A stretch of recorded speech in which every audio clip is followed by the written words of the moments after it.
Welcome back. In this dialogue, I'm gonna talk about solar panels, but also about a new type of island that I was working on the last week, and this is the desert island. The very first thing I did, of course, is model the base shape of the new island, and then try it in Unity to see if it was good.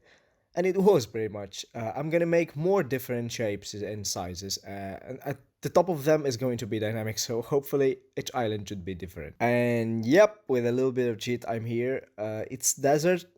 Uh, I mean, I know this is supposed to be desert, but by desert this time I meant like empty with no up. What I'm saying. Let's go ahead. It's time to model some rocks, because rocks are cool and they're everywhere. So I made a bunch of different models. Some of them are flat, some are not. Well, how I modeled them is very simple. I just used the bisect tool, starting from a sphere, and then start cutting parts until I get a nice shape. So with a good shape, is I mean this is a good shape, but it's standard. It's like passable. It's not really something that makes something unique. So I'm gonna tell you what I personally do, and it's actually really simple. I just create a shape like this one, and then I use the boolean modifier to subtract it to original rock, and you can iterate this process many times. This gives the rock some details, and it's fine effect if done well. You can do this with many shapes. Another shape I like to use in is this one.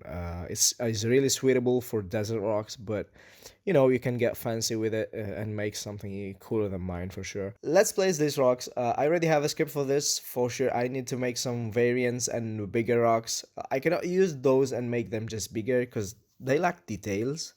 They actually should have the same density of vertices.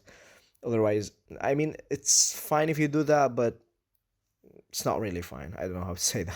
I mean, it's better to have the same density. Yes, anyway, I will get back to this when the top part of islands will be done. The next thing I thought about is the flora. So I started modeling a tree which has some kind of lemon fruits, but they're not lemons, they're just desert fruits. I don't want to spoil too much about them, but yeah, this is one of the very first plants you can find in the desert. I don't want to bore you anymore, so at this point I got a list of objects modeled for this new biome. I'm not gonna show all of them because it would take too long to do, and it would also be boring. But if you want to see more, sometimes I update the Discord server, so feel free to join. Let's get now into the juicy part for this video, the solar panels. To be honest, I already had a model to start with. In fact, another power generator that I made is the wind turbine. Of course, it uses wind instead of the sun, but the bottom part and the monitor to interact with are the same. I wanted to do a sort of flower panel, and I started sketching some ideas in Photoshop. After some work in Blender, I got the final model. I guess the best place to try it is the desert, because guess what? In the game, if you place it there, you're gonna farm more energy. Seems pretty good to me, but it would be better to make it follow the sun. So, just one line of code to do this. I have an instance of the day-night cycle which returns the sun position, and yep, this is how I did it.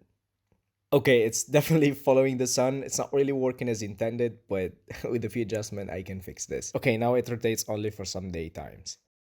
One last thing is to make them close during night so you can know whether they're working or not, but not in this devlog because it involves animations and it's something that I don't want to deal with right now. This is everything for this video. If you want to know more about something specific, like, I don't know, how to model rocks, just leave a comment. And yeah, see you next time.